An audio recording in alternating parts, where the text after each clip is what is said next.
Hi there, I'm Evan Troxel. Welcome to my podcast about how technology is changing the architectural profession. Welcome to the Troxel Podcast. I'm Evan Troxel. This week, I speak with Eric Reinholdt, who's an architect, and you probably have heard of him via his YouTube channel. I'm looking at it right now, and he's at 624,000 subscribers. He runs a firm called 30x40 Design Workshop, which is the same name as he runs his YouTube channel under, and he's operating out of what I would consider a pretty remote location in the state of Maine in the U.S.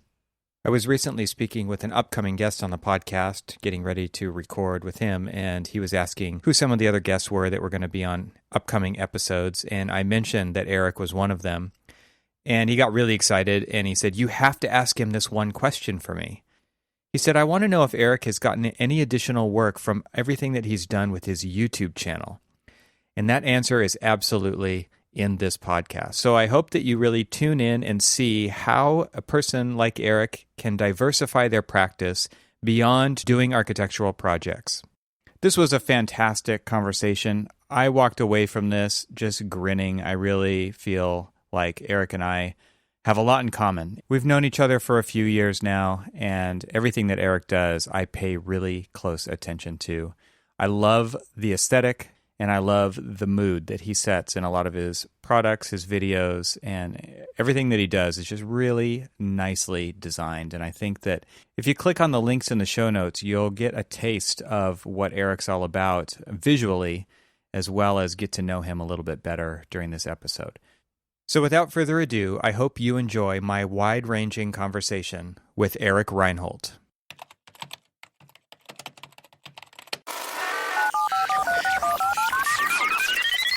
Eric Reinholdt, welcome to the podcast. So great to have you. Hey, man, good to be here. It's good to see you again. Last time I saw you was, I think, face-to-face in New York City. Yeah, that's what I was going to say. It was like on a pier at sunset. The lighting was just right. Drinks in hand. In hand. Yeah, it's been a while. So yeah, you didn't make it to Vegas last year for the AIA convention, right? I did not. No. Yeah, good call. And it was fine. And let's see. Since then, man, you've been like a machine making YouTube videos, making feature-length films practically. Let's just call it that.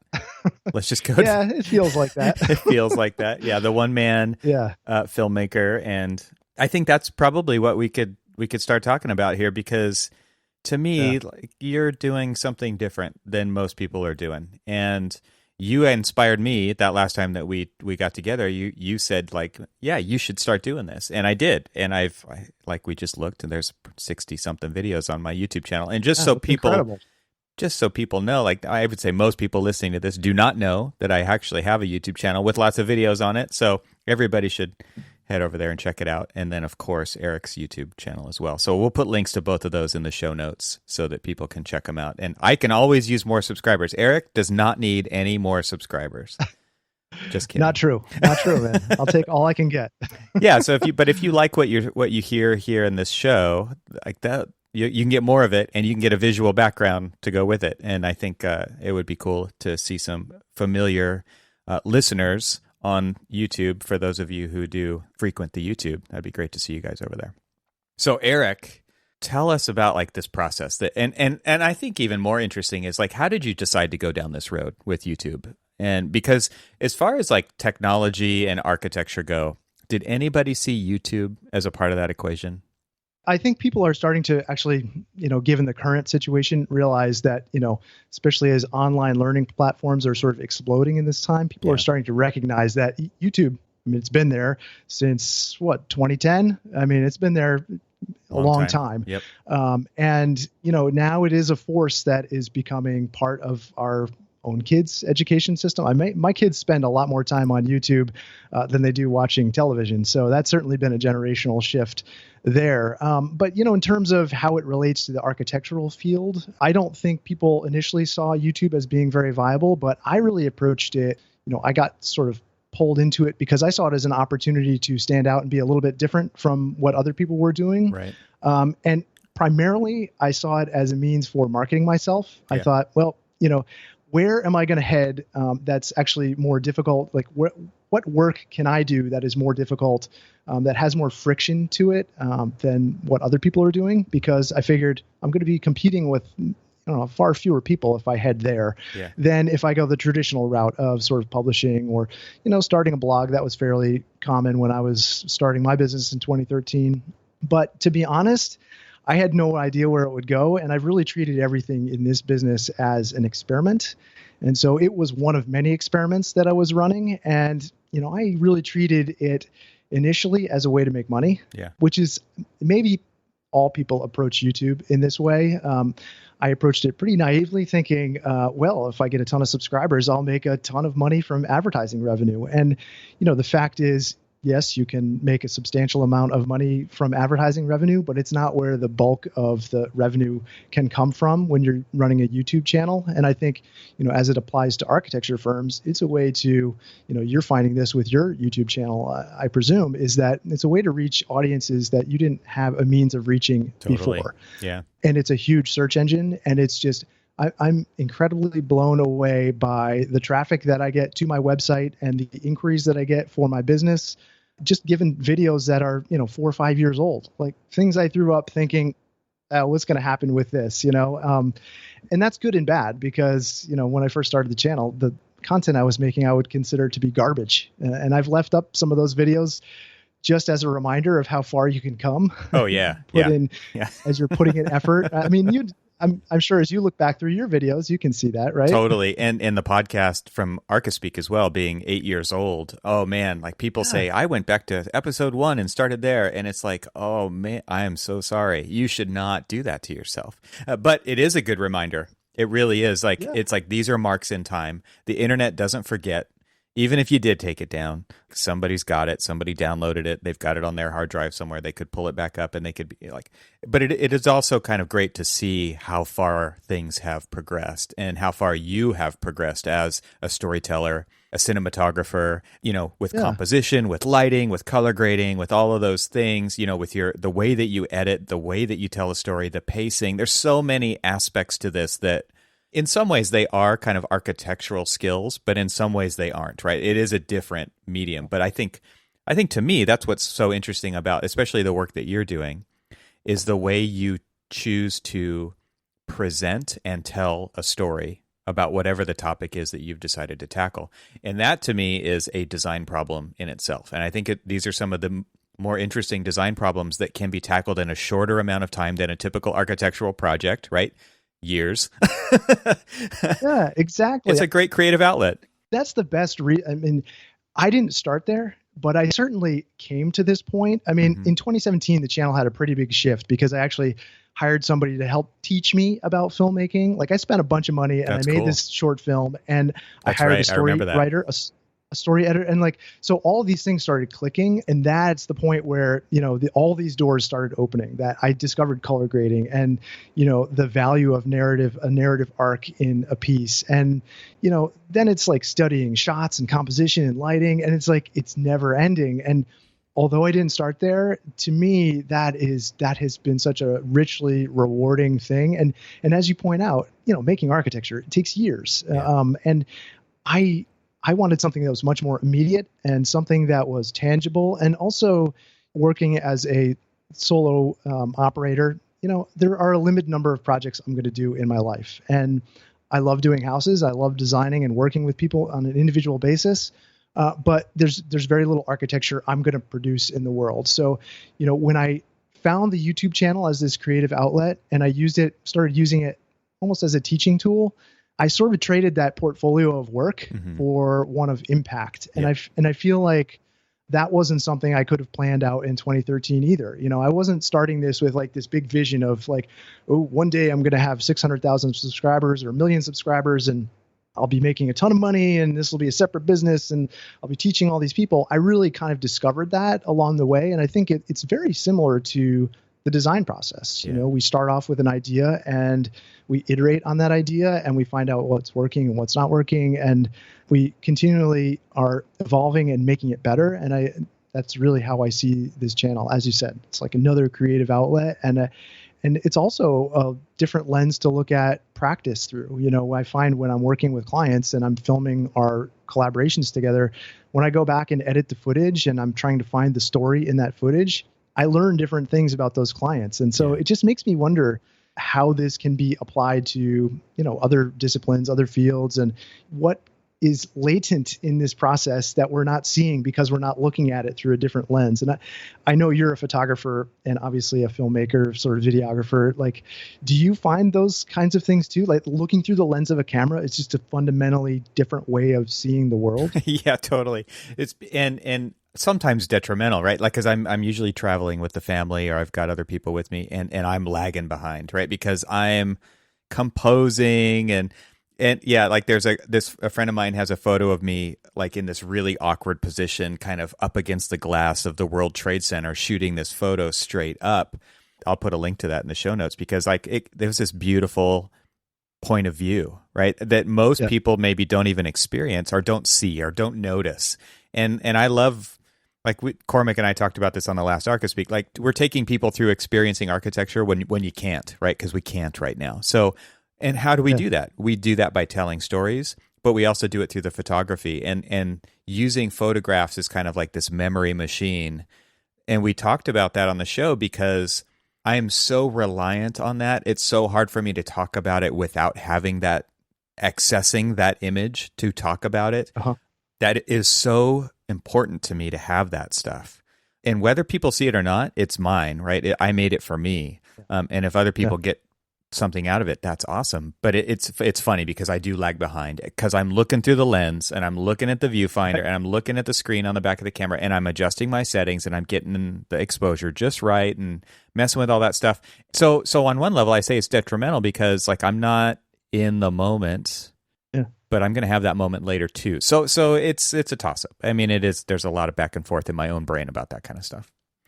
I agree. I mean, it is funny, but and I'm the same way. Like with my family, I made a video about traveling like an architect not long ago on the channel, and we were sitting in the airport. And what do most people do sitting in the airport? They sit on the bench and kind of flick through their phone, waiting for their flight. So I just grabbed the camera and wandered around and started like.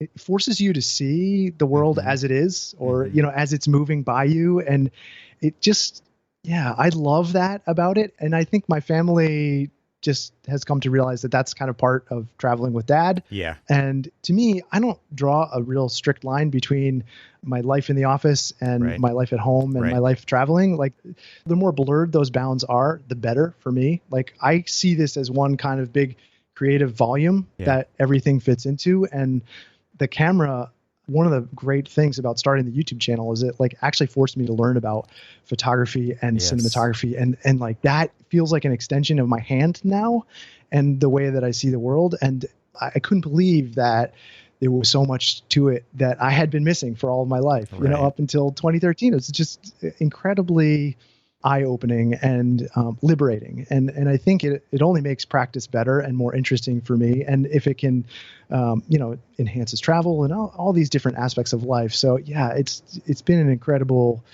gift, I think, and more so than any sort of monetary, reward that may come as a result of having done the YouTube channel. Okay. So there's so many different ways we could go with this, but I kind of feel like what you were just talking about, where you're talking about instead of work-life balance or work-life separation or boundaries, you're talking about integration.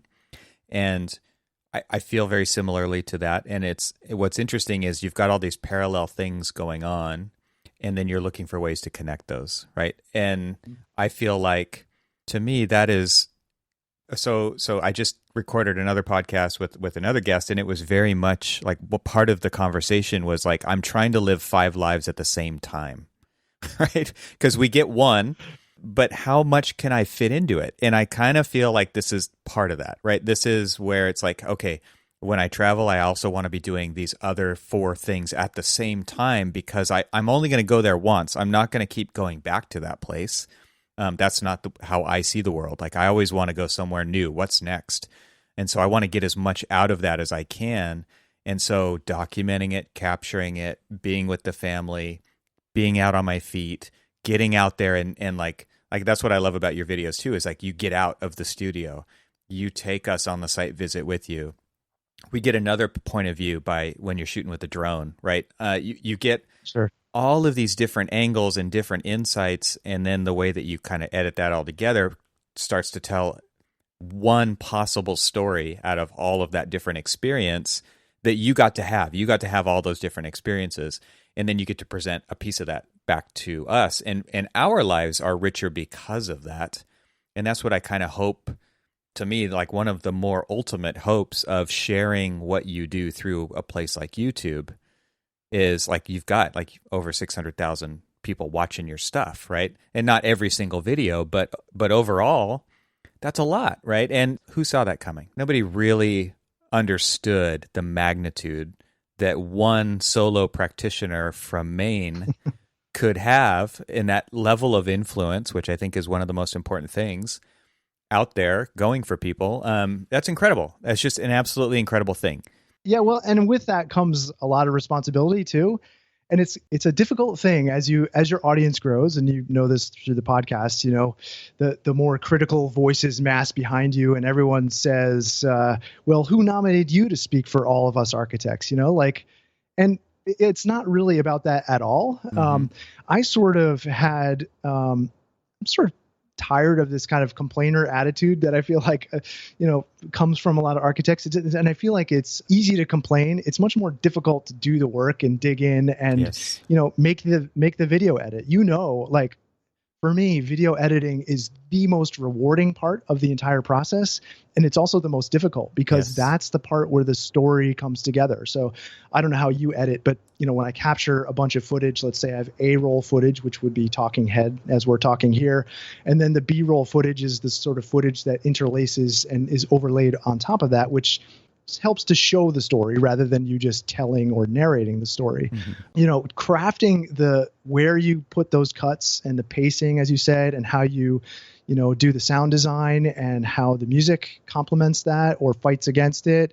You know, all of that stuff happens in the edit. And that's the thing that changes the story arc. Totally. So I don't know how about you, but like the editing is the most time consuming, but it's also the most rewarding because something comes out of that you never really could have predicted. It's the sort of sum total of all those things. It's just much greater than the parts. Absolutely.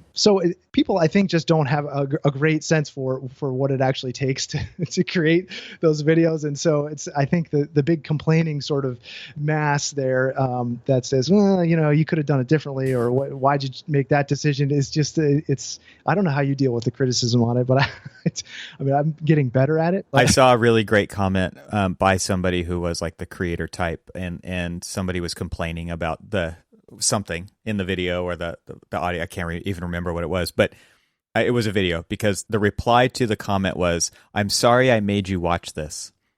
Right? Yeah. It's YouTube, man. Click on. Yeah. Yeah, totally.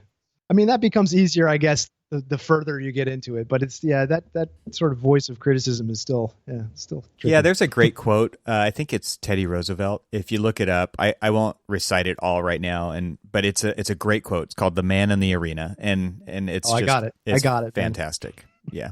So it's right on my Notion. It's right here. That's awesome. Yeah, I've got my Notion here too, and it is in my Notion as well. I do collect quotes in there. For sure. Oh, awesome. Good stuff. Cool. So yeah, The Man in the Arena, look it up. I'll put a link to it in the show notes. I better write that down right now. Otherwise I will forget. But it's a rewarding quote to reread all the time, and to remind you of why it's important to do the work, right? To actually be the one doing the work, not just critiquing the work. You know, there's a lot of talk out there about the critic doesn't count. I've heard on other podcasts people talking about that, and it is important to be the one who does the work and to put your work out there and to be vulnerable. I think that's kind of like the role of a designer in so many levels. People say it's the fun job, it's the easy job. It's like, oh yeah, you're just having fun, you're doing that, you know, you get to pick the colors, you get to pick, and it's like, no, like you also have to put your stuff up on the wall and have people rip it off, right? Rip it off the wall, like that's like, and they tear it down, and you get better and stronger, and you learn through that process. And I feel like the only way to actually learn through that process is to do it. And like you said, you've got those old crappy videos still on the YouTube channel if you go back far enough, if you scroll down far enough, and that's a great reminder of everything you've learned to get to where you are.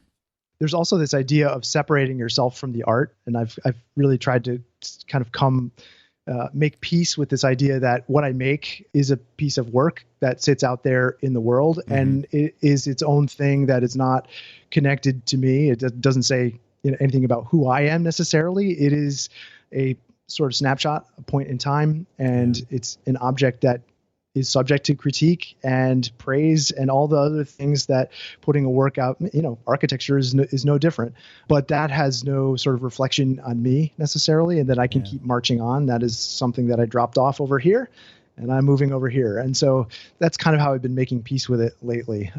But yeah, it's always kind of hovering there in the back of your mind. And, there's that, the resistance of like, I want to put this out there, but man, I know some people are going to hate it, and like you said, you're exposing yourself to that. But man, I tell you, as you get more followers, I feel like sometimes that resistance pokes its head up in a really insidious way that keeps you from making things. You want to kind of stay safe and like, well, if I put this out there and I get a ton of hate because I got a ton of followers, that doesn't feel very good at all. Right. And so that sometimes that resistance can kind of creep up just as that audience kind of creeps up. So that's been kind of an unexpected challenge for me too. Take us back before YouTube. Where did you really started? And I think the first time we ever talked was because I was going to write a book and you had already written a couple books. Is that where it started for you with this kind of entrepreneurial stuff, side gigs on top of the architecture? Yeah, about that time it was, I was starting a firm here. I work in a pretty remote part of the country. So, there's a good part of the year where clients just aren't visiting or inquiring. And I was starting a new firm. I was, I had experience, but when you compare my experience to all the people in my neighborhood, their experience, if you want to build a $2 million house, where are you going to go spend your $2 million? Probably with someone who's about 10 or 15 years older than I am. So really it was born out of need, this kind of entrepreneurial guesswork. And so I thought, I'm going to try a whole bunch of different things, writing, blog posts. I started writing for House, and I started making videos, started kind of making products. I actually was selling some sort of rudimentary products early on, and just trying a whole bunch of different things. And one of the things that I stumbled upon was sort of writing for House. Now, I don't like House at all. I have a real aversion to House, especially now, but it helped me become a better writer. So I teamed up with this sort of editor at House, and they paid me a per article fee of something like $75. It was something ridiculously stupid. And I set out to write the best possible article I could at the time. And working with this editor, he helped make me a better writer. And I started writing this series just to kind of scratch my own itch. So I was trying to figure out how to start a firm and all the things I needed to start a firm. And so I just ended up writing this series on House, and they ended up publishing it to their pretty big list. I think they had email list of like 16 million people. And those posts turned into my first book. Okay. And all I did was, it was this idea of like documenting everything while you're creating it. Yeah. As I learned these lessons, now I'm just going to write it all down. And that eventually formed my first book, Architect and Entrepreneur. And then while I was writing that, I was doing other experiments. I started making plan sets and trying to figure out ways that I could split the business in two so that I could have kind of a product side to the business and then a services side, because I realized as a one-man show, when I started this practice, I was taking on 5-6 projects at a time. Like when you have 5 projects at a time, you have no time to do anything else. Right. You have 5 clients, 5 contractors and budgets and all those things, kind of like this giant weight. And I think a lot of sole practitioners feel that way when they first start out. And so I realized there's no way I can work with 5 different clients. I have to find a different system. I still want to work with clients because I still like making architecture, but I have to find a different way to do it. And so that was really the birth of this kind of like, okay, what other entrepreneurial pursuits can I combine with this practice to make it a sort of total creative life, because I didn't want to work with 5 clients at a time. It was way too stressful. And I also wanted to find a way to kind of, when you're trading time for dollars, it doesn't scale, right? So I wanted to find a way to make something once and then sell it multiple times. And, I think I've found a pretty good balance of, at this point now, working with like 1 or 2 clients at a time. And then the other sort of product side of the business is built on, the interactions and the products that sort of design process spins off. So, working with a client, and I'm sure you have this in your professional work, is that there's all this new information that you have to research. There's not only building codes, but building science, and there's all this technology, like all this stuff that hovers around the orbit of just the practice of architecture. Well, that like can spin off all this information. And to me, that is the sort of heart of entrepreneurship is really taking sources and turning them into resources. So the source in my business is really the kind of client service side, which is very small. It's kind of this real like crucible. And then the resource side is everything that spins off of that. And, predominantly right now, that's the YouTube channel. Yeah. And the YouTube channel is this big engine. It's this big net that captures a whole bunch of people. And then I can say, oh, okay, you're interested in this? Well, I have a resource for you here. And maybe that's, showing you what products I'm using to make videos. Or if you're interested in designing your home and can't afford an architect, here's a plan set. So all of these resources sort of sustain that kind of life. And then, everything else that I decide to kind of plug into that, because like you, I have a whole series of passing interests and hobbies, and I want all of that to be part of my creative life. I don't want to just be like fighting with a contractor and a client all the time about a budget. Not interesting to me. Right. I want to find the one client who is willing to participate in this process in a way that budgets are kind of secondary to things, and that's a special kind of client that doesn't come along every day. Right. So all of these other things support that kind of lifestyle. Yeah. So I probably didn't answer your question in there. I don't even remember what it was, but the answer was awesome, because I feel like now it's leading to me to talk about, so you, because of your ability to pick and choose clients now, because you do have this other income stream or streams, keeping things normalizing that, at least so something you can count on more than clients knocking on your door. Because you can pick and choose. You're picking and choosing what I would assume are the better projects, which lead to better projects, right? And so it does become this, because you're not saying yes to everybody. You're not trying to be everything to everybody and basically diversify the life out of your creative thinking. You can focus, and that leads to other better, I would think, projects. It totally does. And a good example is this. So I'm working with these clients now. We're doing this off-the-grid house out on this island. And they've been generous enough to let me film the whole process. And, it's been going on a long time. Yeah. And, if this were any normal project, I wouldn't be able to sustain myself on an extended time period like that. Right. But because there's all this content that's spinning off of that, and because, they're willing to share this process so openly, it says to other clients who want to do a similar thing, like, oh, wow, this actually looks fun. Yes. Like, this isn't the adversarial process that I've heard about before. Right. This can be engaging and democratic and enjoyable. And inclusive. And, and that is just, it sends signals to all the other people who are like these clients, who are wonderful clients, that, oh, cool. Well, maybe let's just work with him. Yes. And, this is the idea that, like, this is a huge, deep blue ocean for people to explore.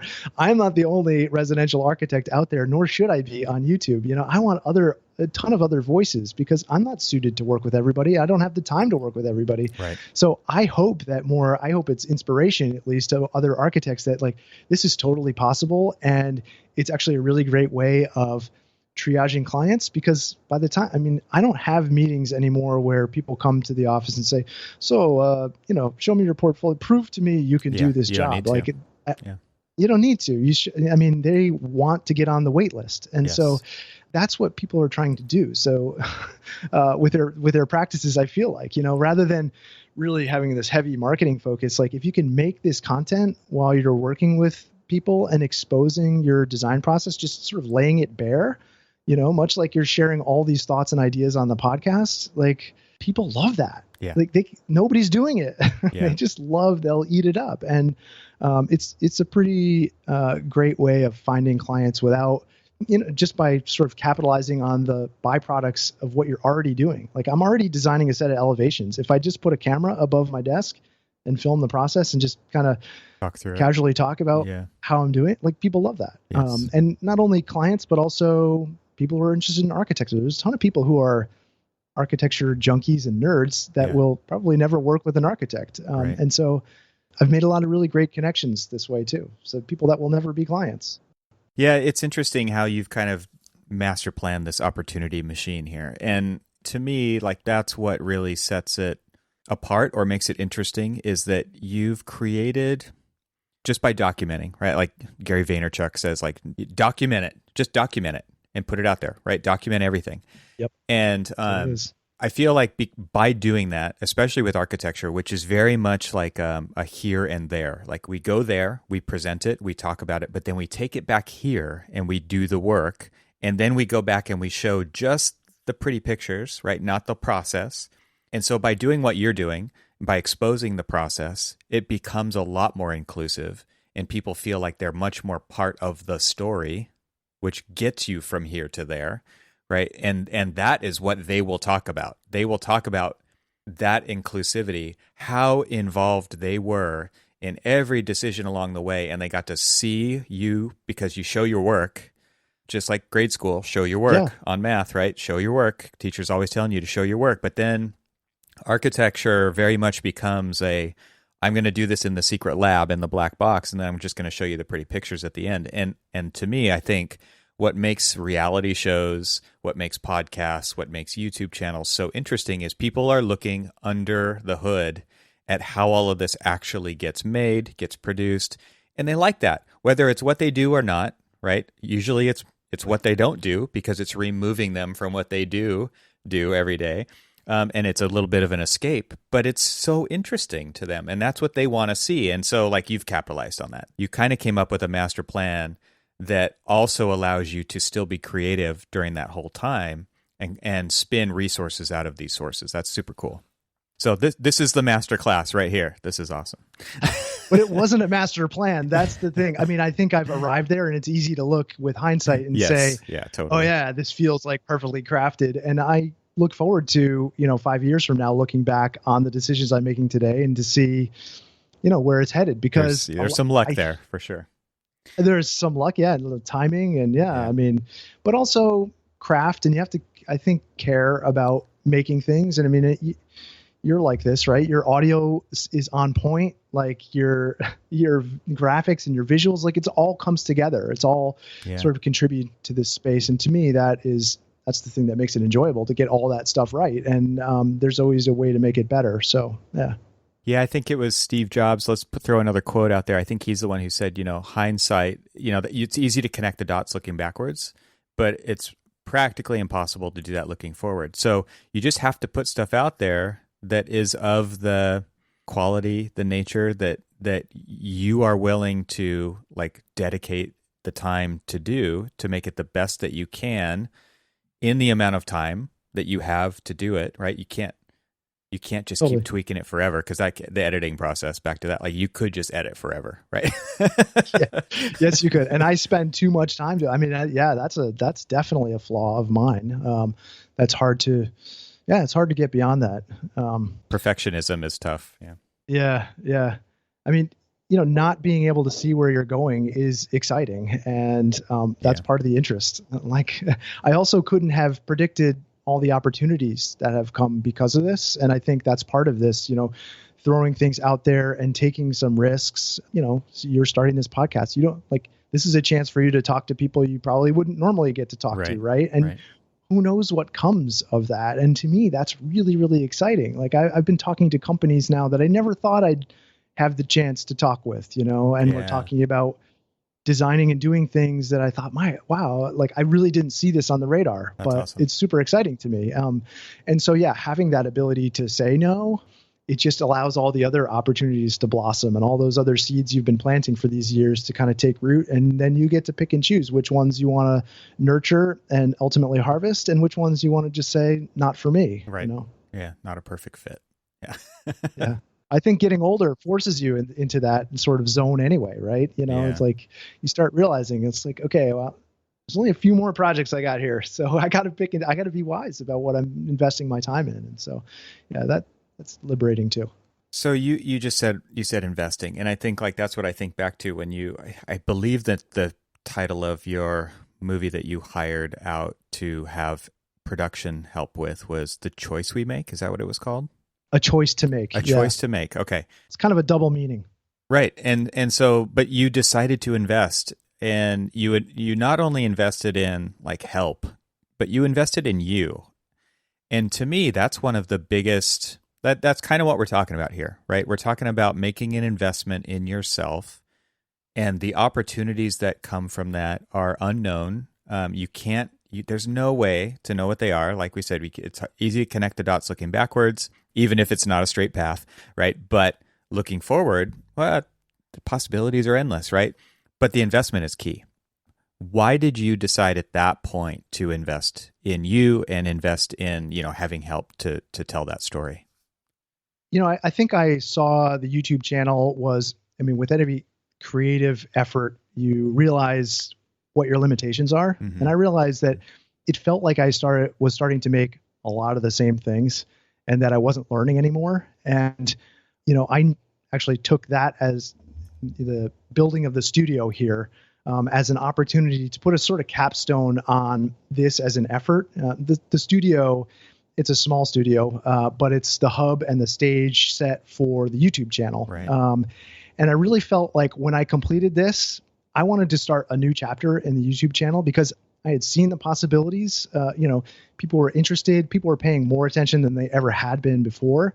But also, this was it was proof of concept that the business that I had created in 2013 was actually turning into something this business model where there's sort of products and services, that was a self-sustaining model, and there was something real to it.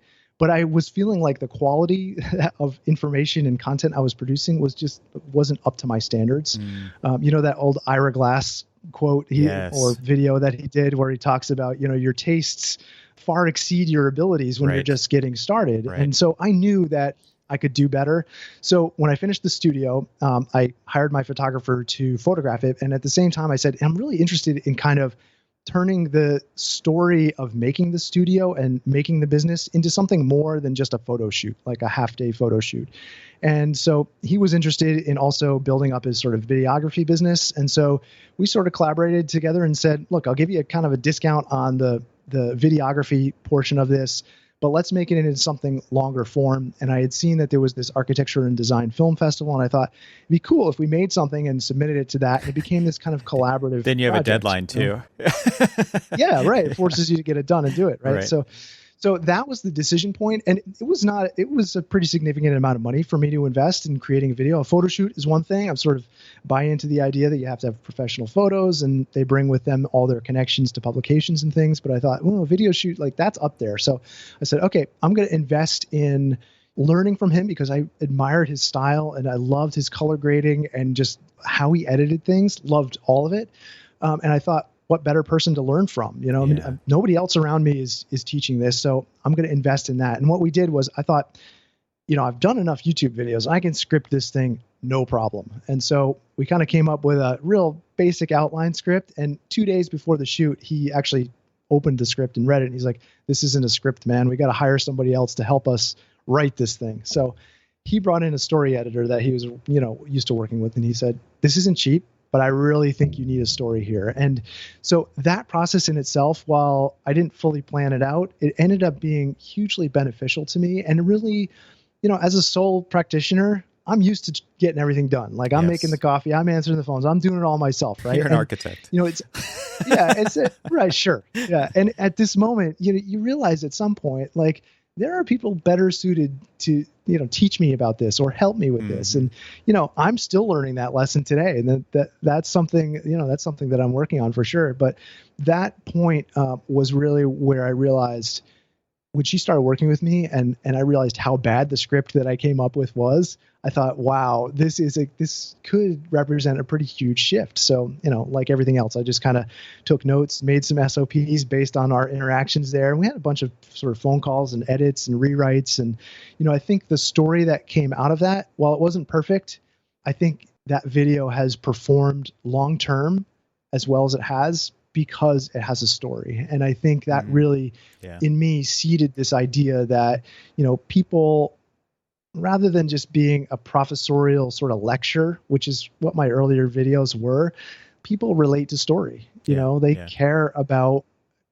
how someone moves through life and the ups and downs and the turning points. And, that's a very real part of my own story. And I think for a lot of architects, they watch that video and say, like, wow, I was in school and I was really excited about all this making things and producing things. And then when I get out of school, wow, there's like such a big disconnect. People really relate to that. It's not what you expect necessarily. And I think, hopefully the double meaning in the title, a choice to make things, the real shift that I had was to making things, making content, making objects, making beautiful things was a choice that we all have. And I like to think that message kind of resonates and comes through in that video. And I think that's probably why it's so popular. But I do feel like it's a obvious turning point and a great example of investing in yourself. That's a great story. I mean, it's a great kind of behind the scenes story of the actual story. It's really, I think that has the potential to have huge impact on people, right? Because it takes a different perspective to just realize that option is available to so many people. And I think a lot of times on this show, we talk about software, we talk about technology. Like those are things too. Those are things people choose to make, and they choose to go into that line of work. And so like a lot of things you're making are digital. They're like the digital version of the magazine articles that people flip through, and, maybe they've got it on in the background. Maybe they're paying really close attention to the color grading and the cutting of the edit and all that kind of stuff. You never know who's watching it and why they're watching it and what they're going to get out of it. But it's fantastic that you're putting it out there. I think, as a thank you to you, like it's been inspirational to watch. And when we met in New York and we first started talking about this, like you were doing this and you had your backpack full of gear with you. And I was like, you said you should start making YouTube videos, right? Because at that point I was so glad you did. We had just we had been doing podcasting for a long time. And it's like, right. I'm always kind of looking for what's next, but your words right there really kind of kicked that off. So thank you for that. And thank you for the work that you continue to make. It's super cool. Oh, no, it's funny to sort of cap that story about making that short film. Mm-hmm. And then I submitted it to the Architecture and Design Film Festival in New York. And, it was screened there. And I went with my whole family and the photographer and videographer. And I was super proud of that. And I was sitting in the audience and they screened 2 other films with this, and like I felt great about the effort. And then I watched the second film and I was like, oh wow.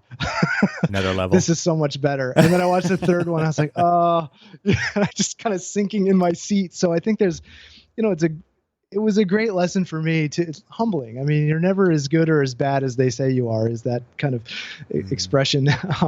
And I think, that's really how I see this. It's a continuum of work, and I'm sure you see this for you, and that like seeking tools out and software and technology and all of these things.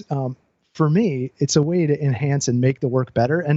And I'd just rather have a studio filled with all these different tools that I can kind of walk over to the shelf and pick this tool off today and pick that one off tomorrow. And whether they're analog or digital or a physical product or a digital product, like it's all interesting to me. And as you said, it's all a design problem. And to have all these design problems to solve, like that's, I don't know about you, but that's like why I went to architecture school. Absolutely. Like I love the challenge of that and being able to make something beautiful out of it.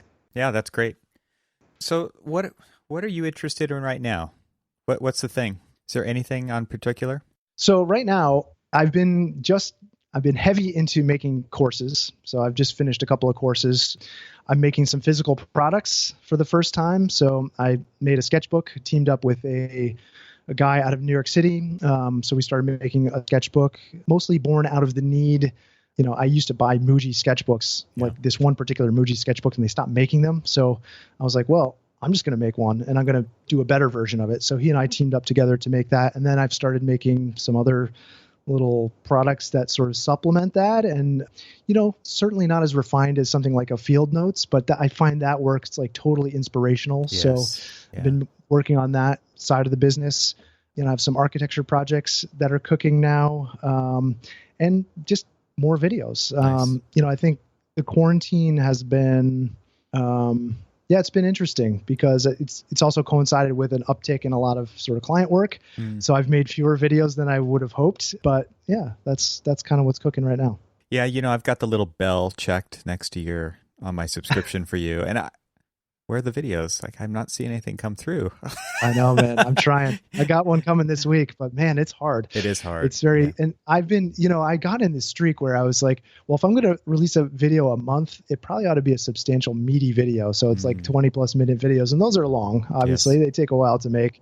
But then I've also just been exploring some tech. Like I just got an iPad. Like, okay, I'm way behind the times on this, I realized, but like I had no idea how great sketching in Procreate was. And so like that's another tool that I get to play with and make videos about. And I don't know. I mean, if YouTube ever starts to feel like a job to me, I stop publishing videos. Yeah, so right. When you see a lower frequency there, it started to feel like a job. And I think, as the channel has grown, there's been more interest from brands in sponsoring the channel. And I don't know where. It'd be great to kind of ask you about this because I feel like such a novice here. But, as the bigger brands start to reach out and say, hey, we want a presence on YouTube, that starts consuming a whole bunch of time. And I think, wow, that sounds a lot like a job. That sounds a lot like somebody wanting a certain deliverable at a certain deadline and wanting me to say certain thing. And I spent all this time kind of building up this thing, which I finally feel really proud of. And now someone wants to go, I'll take a piece of that, So what's been not to sort of sidetrack, and you can certainly edit this out if you want, but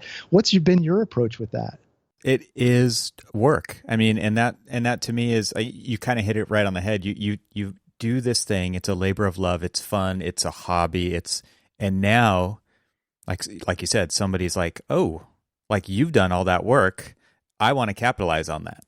And it becomes a lot of overhead, like just mental overhead to keep track of all that, to set up all of the behind the scenes stuff, to track it and to get them what they need and to provide the information that they want.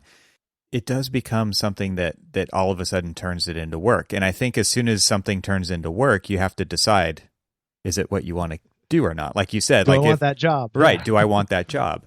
And then who do I have to please now? Because before I was trying to, like, you have an idea of who your audience is, and you have an idea of what you want to make for that audience, and that audience gets to choose. They can opt in or they can opt out.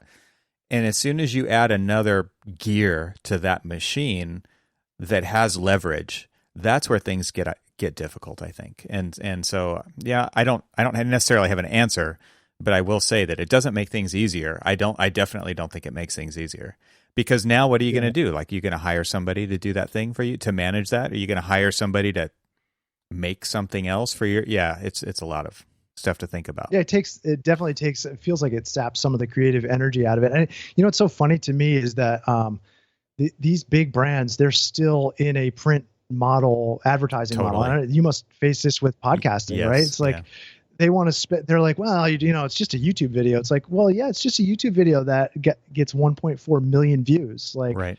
I'm talking to a pretty big brand right now, and like, we're looking at some of the videos that are around this content that they want to make. And I'm like, so the last time you advertised in a print magazine and you paid $20,000 for that quarter page ad to run for 3 months, because you can't pay any less, how many people looked at that ad? Can you show me the metrics on that? Right. But meanwhile, they want to say like, well, we want to see your conversions and like audience and like all uptake and all this stuff. It's like, well, show me that for the magazine, man.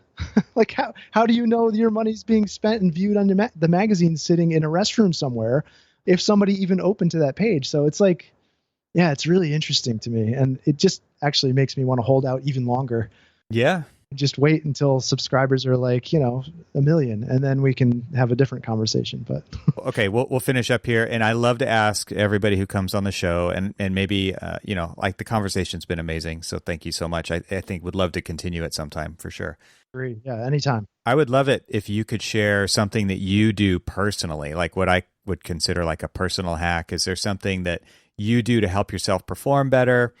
Whether that's tech or analog, digital, physical, I don't know. It could be anything. Just pick something. And like, what do you do? What gets Eric motivated and to push harder than normal? Yeah, So one of my favorite directors, Werner Herzog, Mm-hmm. I took one of his master classes not long ago, and he has this thing which I've kind of borrowed. So before he sits down he does all of his scripting and screenplays, so he does it all himself. And before he starts writing, he basically sort of primes with all of this sort of high quality source material. So he'll read like the Poetic Edda, he'll listen to Beethoven. He's consuming the highest caliber material, kind of filling his mind with nothing but the best. And then he's sitting down and he's sort of doing focused work. And so that is really sort of building on that short film that I made, this idea of sort of hacking your life and creating a system that is this framework for producing your best work. For me, that this kind of hack is like, I'm always prioritizing the making in the morning. So I've always split my day into two halves. And the making, actually, the further I've gone along, like the making part just gets bigger and bigger and bigger, and it's less managing. And the managing would be things like meetings, phone calls, Right. those things that sort of take a lower state of energy to complete. That stuff gets pushed later and later in the afternoon. And the making consumes more and more of the day. And, the sort of priming before the making is all of this filling your mind with interesting information, reading things, listening to really great music, like looking through Peter Zumthor books, or looking at, photos from Betcher, or we're, listening to, I don't know, what else there would be. I mean, tons of stuff. So Dieter Rams, like filling your mind with the sort of best quality material, and then sitting down to do the work so that the standard that you should be performing to. And I'm not pretending to be a Peter Zumthor by any means, but I feel like just presenting that as a possibility and seeding the mind with that is the thing that makes you do better and strive to do better. And just making sure that the making part is prioritized is the thing that will allow me to continue to make more and more and more content. And that's the only thing really that makes me better. It makes me a better designer, better architect, better husband, father, all of these other things. And splitting that making and managing, with exercise in the middle, is another kind of key component. So like that's the real discipline of that sort of daily structure. Like that's key for me for being productive. And I know, at the end of the day, if I leave the studio without having made something, it just doesn't feel quite right. And the making can be very simple. It could be just redesign. Like my son's working with me in the studio this summer. So the other day we went ahead and designed all these sort of neat little graphic mailing packages for this little product that I'm making now. So we just went ahead and designed mailing labels. We did like 6 different designs. We ordered a whole bunch of different envelopes that we're going to use. We designed some stickers and some vinyl decals, like all this stuff. Awesome.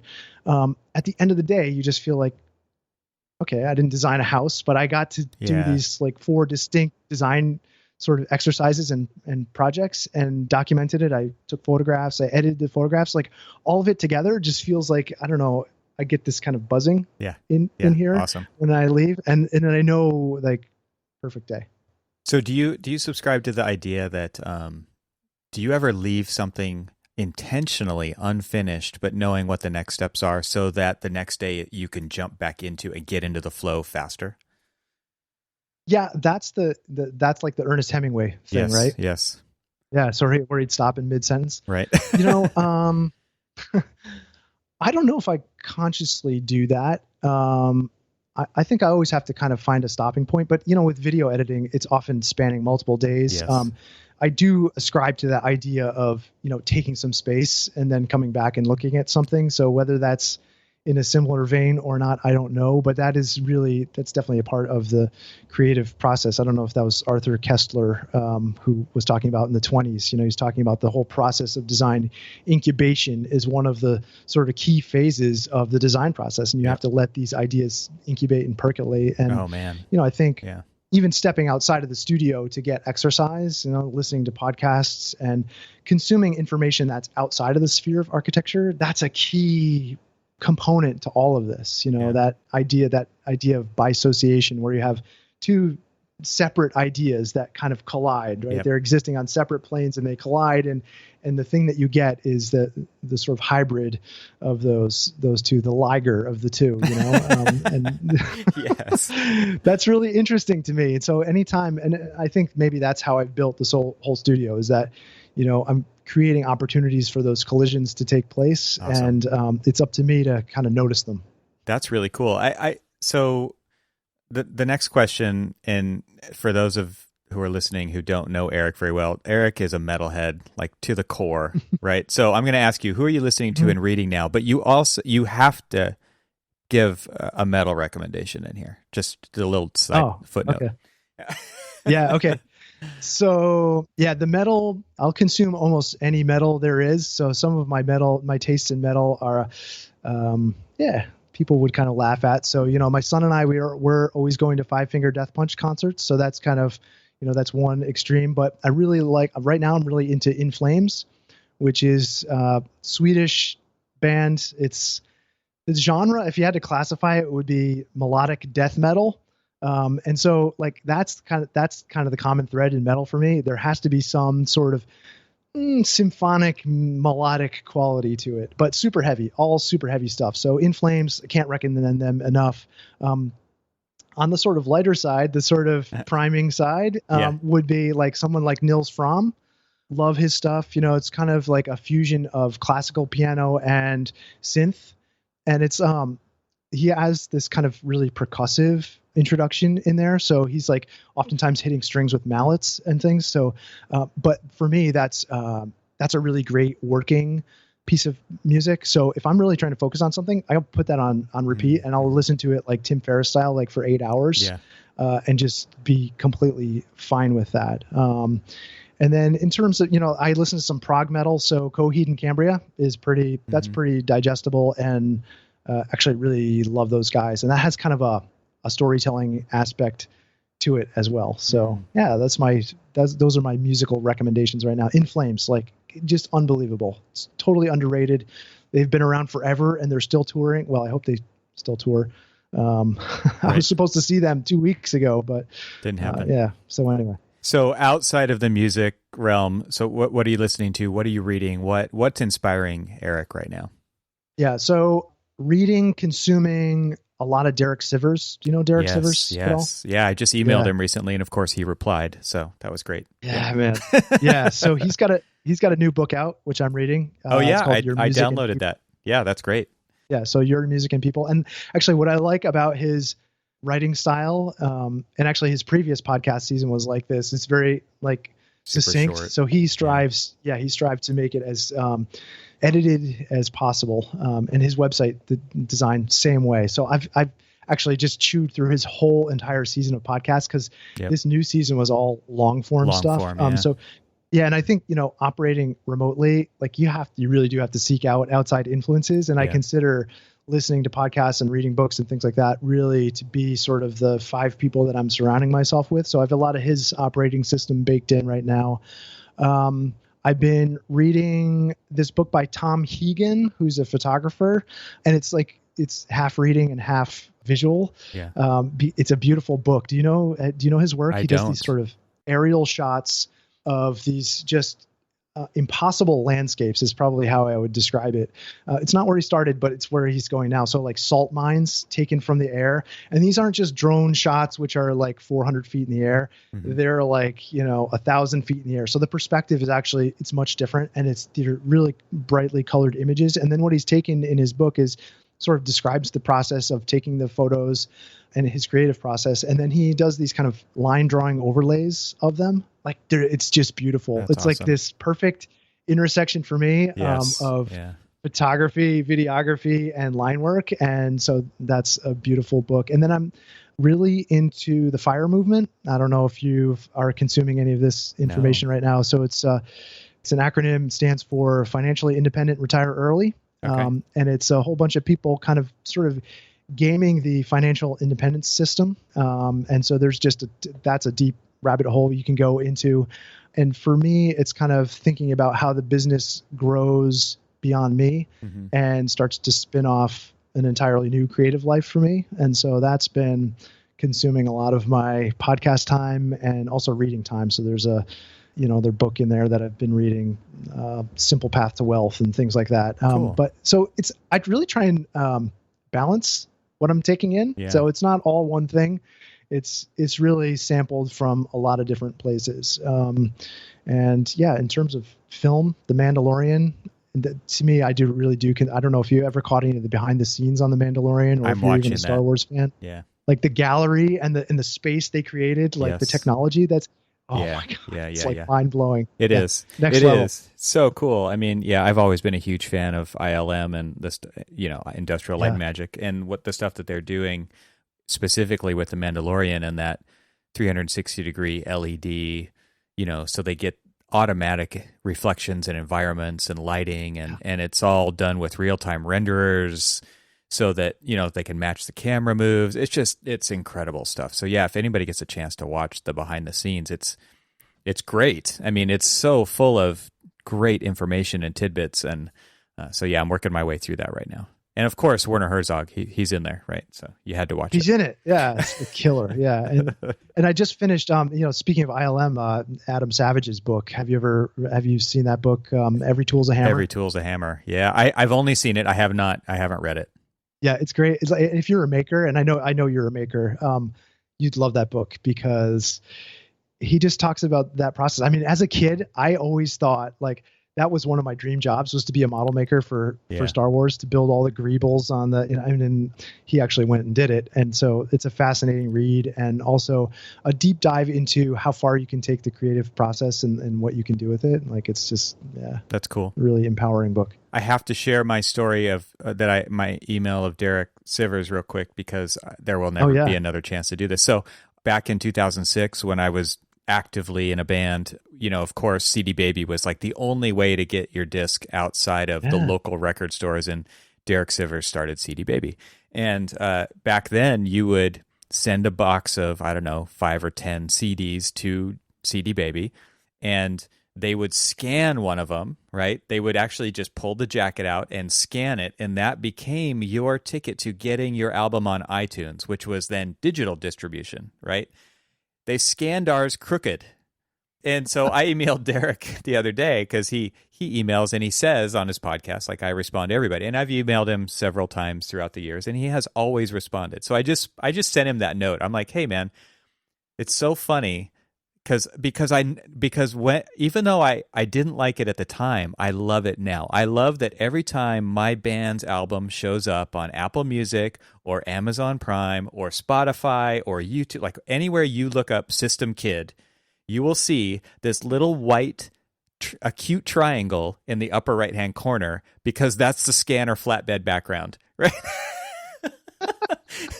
And I was awesome. So I really hated it at the time, but I love it now. And he says, I'm so sorry we scanned it crooked, but I'm glad you're happy.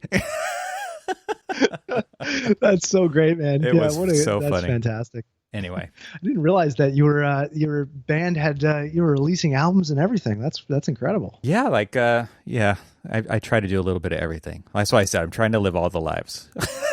Yeah.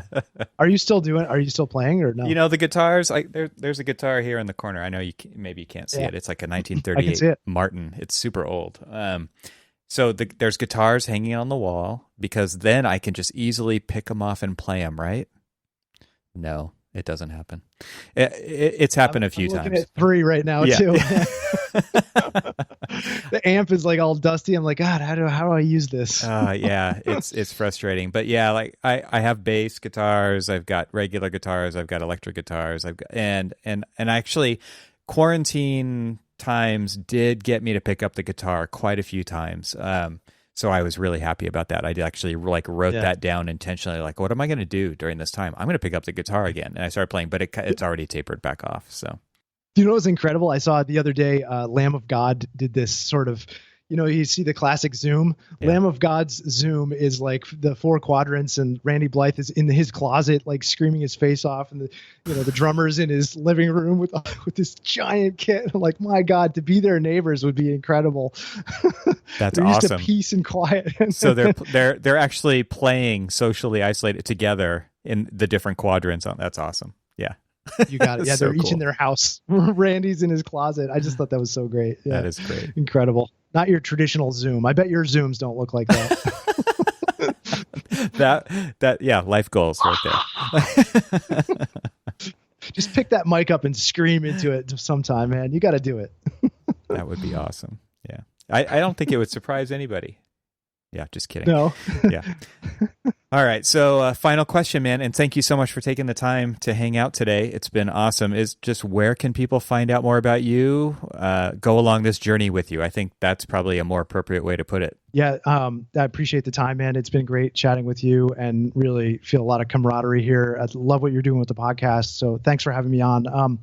Everyone can find what I'm up to on 30by40.com. That's all spelled out. And if you go to 30by40.com/YouTube, it'll take you right to my channel. So if you're interested in seeing some of the latest videos, I'm going to have one up soon. So awesome. The dry spell will have ended. Thanks for your time, man. This has been awesome. Yeah, thank you. Talk to you soon. Right on.